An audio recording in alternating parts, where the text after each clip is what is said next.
Isn't being too young to do cool stuff the worst? Are you a teen wishing you were old enough to turn up into ballot box and vote? Are you a 12-year-old wishing you could drink some soda with that popcorn at a totally cool PG-13 movie? Are you a young person hoping to drive up your guardian's phone bill by calling toll-free numbers like this? Well, if that sounds like you, say goodbye to your youth and hello to the latest tech innovation sensation that's sweeping the nation. That's right, folks. It's the next generation identification station that's trademarked, featuring a 5-horsepower hydraulic combustible engine made from upcycled flip phones. This one-of-a-kind device takes your selfie and turns it into a totally legit-looking ID that will help you look too old and too cool for school. And we're offering it for free. You heard that right, free. And if you call right now, I'll cut that in half and make it double free. All you have to do is call this toll-free number and tell us your name, your address, everywhere you've been in the last week, everything you bought this week, your favorite television shows, the websites you visit when your teachers aren't looking, your sexual orientation, your gender identity, a list of your friends, your hobbies, your contact list, your top score on Angry Birds, your cat's favorite toy, the place where you bought those Nikes I see you wearing. Would you provide all of that information just to get something for free? Probably not. What if I told you that all of us have done just that? What if I told you that almost all of us are doing it right now? The thing is, if a digital product is free, you're most likely paying for it with your personal information. Social media sites, search engines, games, health and fitness apps, food delivery apps, they all use our information in different ways, and often to make more money.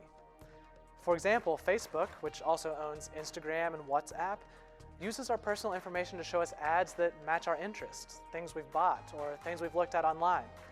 Thanks to this precise marketing technique, the average user in the United States will make $17 for Facebook this year, but you won't pay that in cash. Or take Google's AdWords, which promises to bring its advertising partners close to customers in what they call "I want to buy" moments. So if you're Googling a question, watching YouTube videos, or checking your Gmail, Google can use its treasure trove of personal information and your browsing history to target ads to you. Most apps will operate this way, using our personal details to make advertisers happy. Other apps sell our information directly to third parties. And then we have data brokers. Basically, data brokers are businesses that collect your personal details into a profile and sell that data to companies that can make money from those details. According to a report from CBS, the largest data broker, Axiom, has on average 1,500 pieces of information about each person and has this data on more than 200 million Americans. Yikes. And this isn't just your name and email address. Some brokers know our likes and dislikes, our friend circles, where we check in, our religion, our political beliefs, usernames, income, medical history, sexual orientation, and more.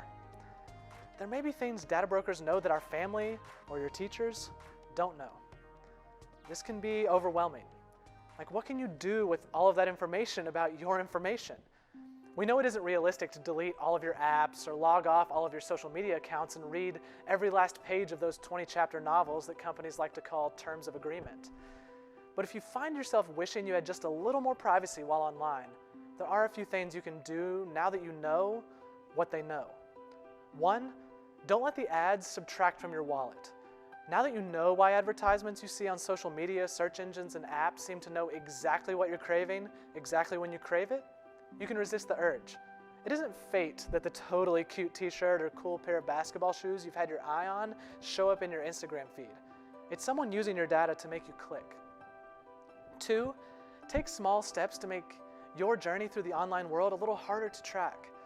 Block or disable cookies on certain sites. Use the private or incognito versions of your favorite web browser.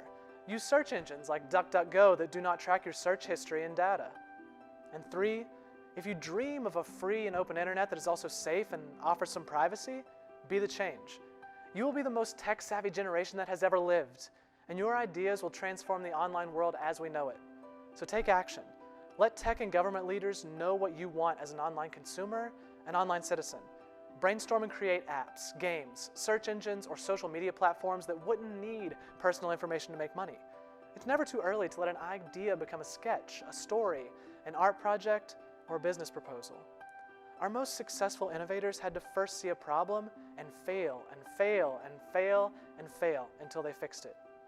It can be uncomfortable to realize what online companies know about us. But there's one thing they cannot truly know about you: what you're capable of.